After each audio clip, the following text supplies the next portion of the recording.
Hola y bienvenidos a este segundo capítulo del curso básico de líquidos de la Academia Mexicana de Líquidos, que en esta ocasión vamos a plantear el tema de la fisiología del espacio intravascular. Es muy importante que antes de avanzar conozcamos muy bien esta fisiología y las leyes que la rigen. Yo soy el doctor Azael Rodríguez Insunza, soy médico internista e intensivista y formo parte de la Academia Mexicana de Líquidos y la International Food Academy capítulo México, y los objetivos de esta charla es 5 principalmente. El primero son los principios de Starling y la evolución de este modelo que todos conocemos, en el cual ahora ya se incluye el endotelio tanto como órgano y al glucocálix con sus funciones, que es lo que finalmente hizo evolucionar este modelo. Hablaremos de las funciones e implicaciones del endotelio y del glucocálix en la fluidoterapia, tanto de reanimación como de mantenimiento, los eventos que degradan a este glucocálix y la utilidad práctica en la medición de sus componentes que actualmente se encuentran muy en boga y que se encuentran en investigación, muchos de ellos ya en la práctica clínica que todavía no está, por supuesto, difundida. Y por último, ¿existen fármacos para regenerarlos y evitar su degradación? Bueno, pues lo veremos en la parte final de este capítulo. Empecemos con los principios de Starling y la evolución de este modelo, que inicialmente, por ejemplo, en este abordaje conceptual del doctor Kellum y Shaw del grupo ATKI, en el cual los componentes vasculares que rigen en un evento de hipoperfusión, bueno, son 4 principales, pero aparte del tono y del contenido vascular, la barrera y el flujo, estos 2 puntos en específico, tienen que ver mucho con el principio de Starling.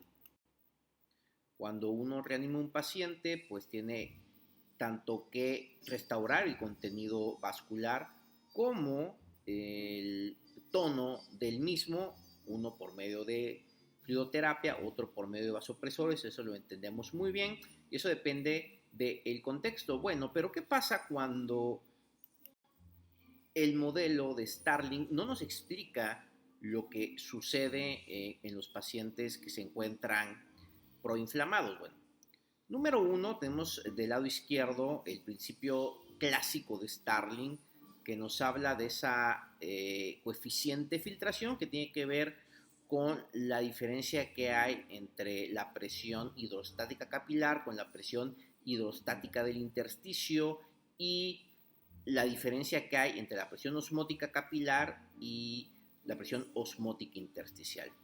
Y todo eso es una teoría que todos hemos aprendido a lo largo de nuestra formación como médicos, y probablemente en principio este principio de Starling sea bastante eficaz para académicamente entender cómo se mueven los líquidos en situaciones fisiológicas. Sin embargo, ningún paciente que reanimamos se encuentra en condiciones fisiológicas, todos se encuentran proinflamados, y es aquí donde el glucocálix cobra una gran relevancia, ya que este glucocálix, como podemos ver en el lado derecho, en el panel B, este principio de Starling revisado por primera vez incluye al glucocálix. Este artículo de doctor Feinfer y Mayburg, que se los recomiendo muchísimo, viene la referencia en la parte de abajo, como el incluir al glucocálix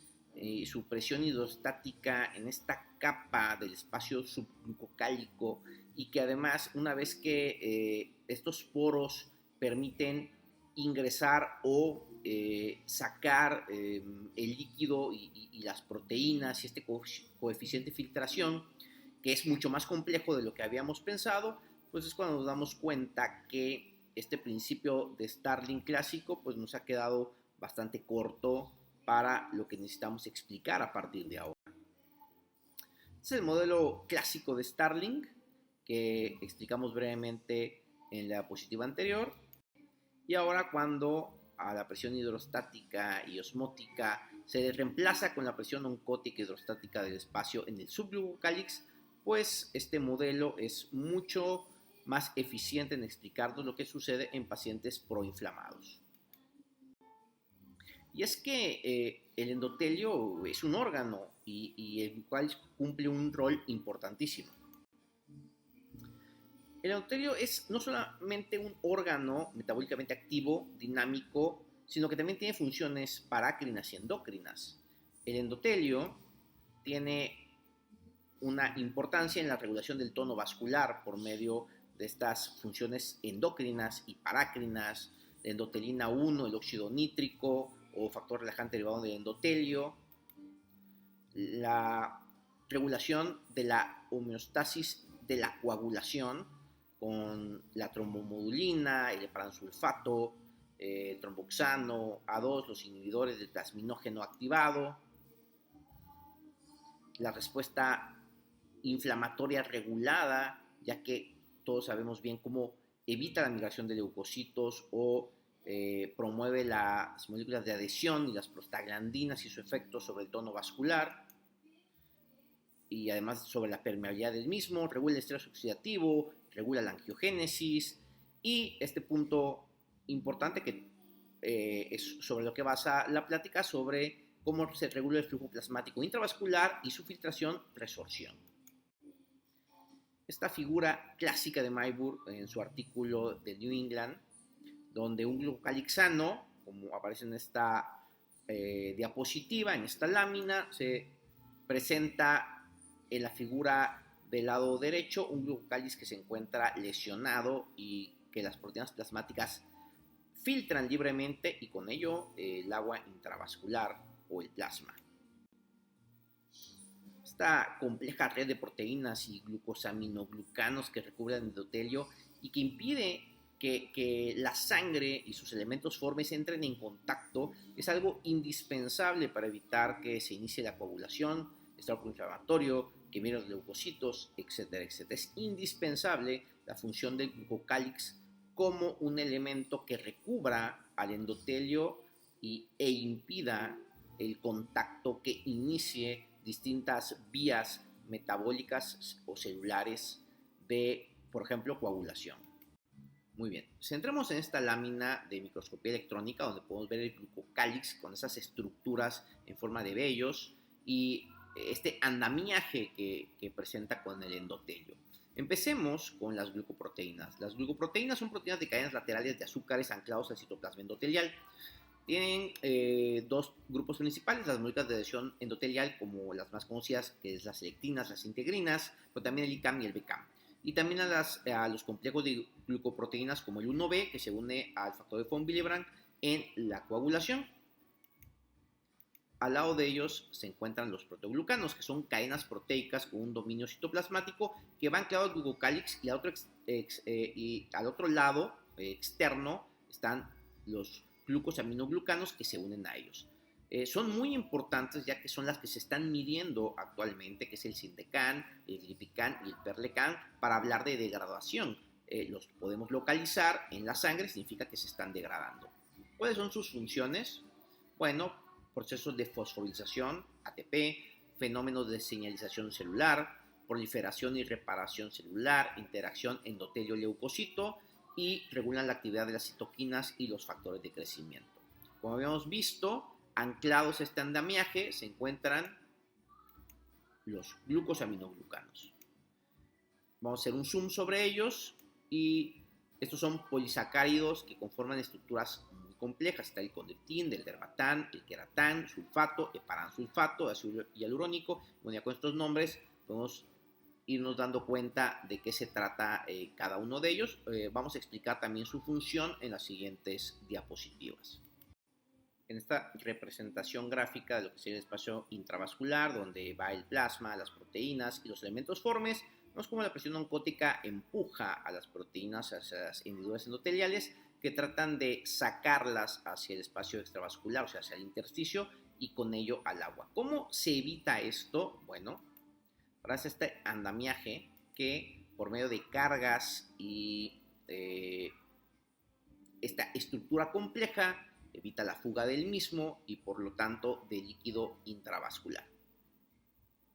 Haciendo un zoom sobre este andamiaje, por ejemplo, donde está la matriz de protoglucanos, que son muy importantes, los voy a repetir porque se están midiendo, que es el Sindecan, el Glipecan y el Perlecan. Tenemos esta cadena de glucosaminoglucanos, el heparan, el condroitin, el hialuronano, el dermatan, el queratin sulfato. Bueno, por ejemplo, el heparan es el más importante porque representa más del 50% de los protoglucanos que se encuentran dentro del glucocálix. Por ejemplo, el hialurano se une a las proteínas en la membrana de la célula endotelial, como los CD44, y atraviesan el glucocálix para proporcionar un soporte estructural. El hialuronano tiene cargas negativas e impide el desplazamiento de las proteínas, etcétera, etcétera. Todos tienen una función muy importante y todos están siendo estudiados cada vez más para los procesos proinflamatorios. Ahora, de lo que acabamos de hablar, ¿cuáles son las implicaciones prácticas del glucocálix? O sea, ¿cómo podemos darle un uso clínico a ello? Esto nos puede explicar, por ejemplo, el verdadero poder expansor intravascular de los coloides, que hace muchos años creíamos que era 1:4 y que realmente no, es 1:1,4, ello debido precisamente a que los principios de Starling pues, no son los que rigen precisamente la permanencia de estos líquidos en situaciones proinflamatorias como suceden todos los pacientes que estamos reanimando. No se reaniman pacientes fisiológicos, se reaniman pacientes patológicos que se encuentran en un estado proinflamatorio. También nos explicaría esta fuga de los coloides que termina lesionando a los órganos y que provocan la nefropatía por almidones o, por ejemplo, la albúmina que se fuga en el encéfalo y provoca la hipertensión intracraneal. O la distinta respuesta al corregir la hipovolemia en un choque hipovolémico hemorrágico traumático y no traumático. Por ejemplo, cuando uno tiene un paciente que tiene un sangrado por trauma, uno lo reanima con líquido y sigue el paciente sin mejorar la perfusión y necesita rápidamente vasopresores. A diferencia, por ejemplo, de un paciente que tiene un choque hipovolémico hemorrágico no traumático, por ejemplo, una atonía uterina, este paciente rápidamente reanimado, rápidamente responde, puede o no requerir vasopresor, pero ese paciente después de ser transfundido y reanimado, rápidamente mantiene su perfusión con dosis bajas de aminas o incluso sin ellas. Y ni qué decir de un paciente que es un choque hipovolémico no hemorrágico, una deshidratación severa, responde rápidamente a 1 o 2 litros de cristaloide y eso lo vemos todo el tiempo y no nos esperamos que ese paciente no solamente no requiera líquidos únicamente, no esperamos que requiera vasopresores incluso. Bueno, estas son las distintas respuestas que tienen que ver con el proceso proinflamatorio que termina degradando al glucocálix y tiene una implicación directa sobre este espacio intravascular. También el edema intersticial y deterioro de los órganos blanco mediado por el síndrome de permeabilidad global incrementada, incluso en pacientes que reciben fluidoterapia restrictiva, o la falta de respuesta o respuesta parcial al volumen en la sepsis. Pacientes que tienen un choque séptico rara vez terminan respondiendo a volumen únicamente cuando se encuentra en estado hipodinámico, sino que terminan requiriendo casi siempre vasopresores y en algunas situaciones cuando hay un involucro miocárdico inotrópicos. Y en forma general, ¿cuáles son los eventos que degradan al glucocálix? Bueno, eventos donde se liberen citoquinas, respuesta inflamatoria sistémica mediada por sepsis, por estados de choque, por estados de trauma. Eventos de estrés oxidativo como eventos de hiperglicemia, hipoperfusión, hipoxia tisular, o eventos donde el endotelio presenta una torsión, por ejemplo, paciente que está con hipovolemia y se le administran líquidos, esto hace que hay una torsión en la matriz del glucocálix y esto libere o active todos, de hecho de forma genérica, activan proteasas como la hialuronidasa y la metaloproteasas, que lo que hacen es degradar estos componentes de la matriz. Importantísimo leer este artículo que nos habla de la endoteliopatía inducida por estado de choque o SHINE, en donde la hiperactivación simpático-adrenal genera endoteliopatía y nos explica muchísimas cosas como la microtrombosis, la fuga capilar, el daño al endotelio, etcétera, etcétera.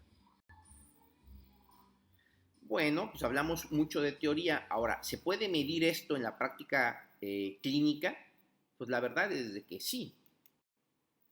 Se está midiendo y se han hecho estudios como modelos de respuesta proinflamatoria inducida por heparanasas, donde la heparanasa escinde o degrada los fragmentos de sulfato heparán y de proteoglucanos en regiones altamente sulfatadas, y esto se puede medir y se puede interpretar. Estudios como el de Martin, que nos muestra que esta degradación por estados proinflamatorios permite la liberación de estos dos componentes como marcadores de sepsis y de degradación endotelial.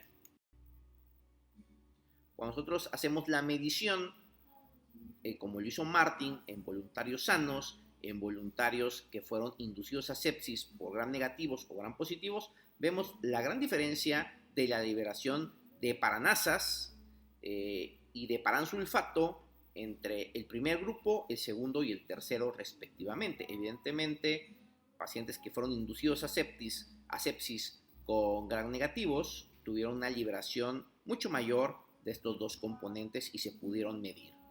Además, este estudio también demostró la liberación estadísticamente significativa entre los gram positivos y gram negativos. Terminan siendo marcadores de degradación. El Sindecan-1, sus valores se han correlacionado de forma lineal con la elevación de citoquinas. Evidentemente, esto les invito a que lean este artículo de Shelassi, en el cual habla de las alteraciones en la permeabilidad vascular inducidas por la sepsis y su relación con el glucocálix. Además, se ha asociado con coagulopatía y se ha asociado con mortalidad de trauma. Mediciones del Sindecan-1 y su degradación que se han comparado con proteína C y otros biomarcadores. También está la angiopoietina 2. La angiopoietina 2 se está midiendo. La angiopoietina 1 es un factor de crecimiento que promueve la estabilidad de la permeabilidad vascular. Por el contrario, su antagonista, que es el que está midiendo, que es la angiopoietina 2, promueve la fuga al intersticio.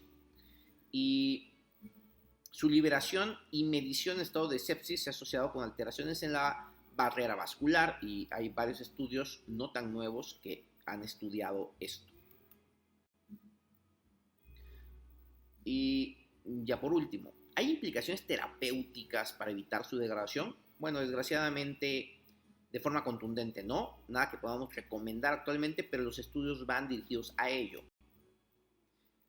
Inhibir a sus degradadores, ¿no? En este caso a la heparanasa, ¿no? O sea, inhibir a la heparanasa sería algo que podría evitar la degradación del glucocálix, ya que, como platicamos, el heparansulfato es una parte de la matriz muy importante y que se encuentra en gran cantidad.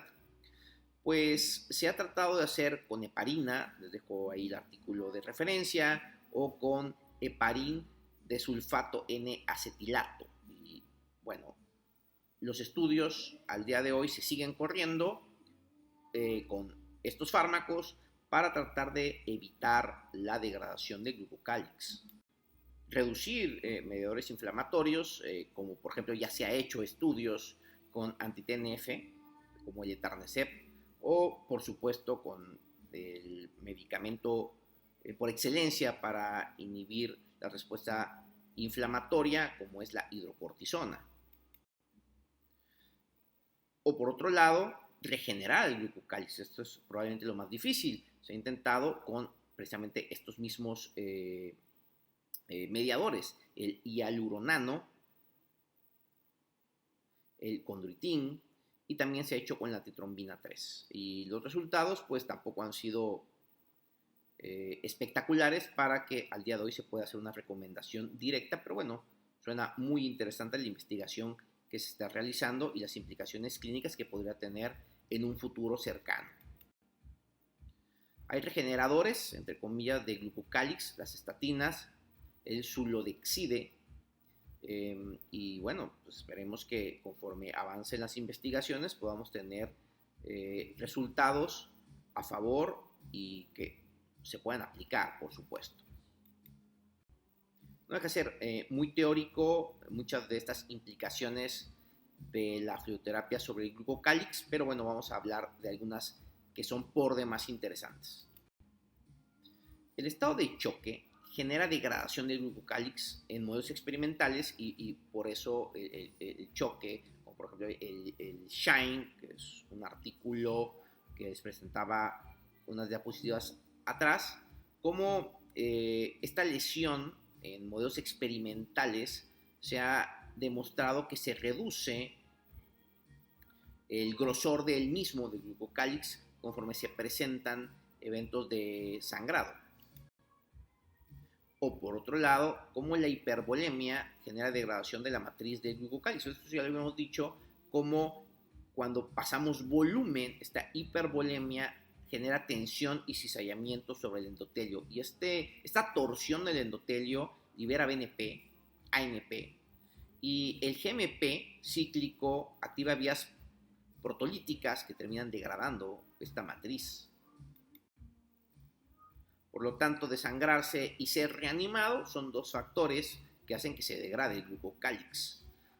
Por otro lado, la hemodilución hipervolémica tiene efectos negativos también al degradarlo. Y aquí esta hemodilución que nosotros provocamos con volumen, lo que provoca es un estrés mecánico, además de la hemodilución evidente que lesiona el glucocálix mediado por el APN o el péptido natriurético auricular, explicando por qué los líquidos administrados en este contexto se pierden en gran medida en el espacio intersticial. Fillinger nos muestra en este artículo que espero puedan revisar muy bien estas implicaciones clínicas del glucocálix y el endotelio.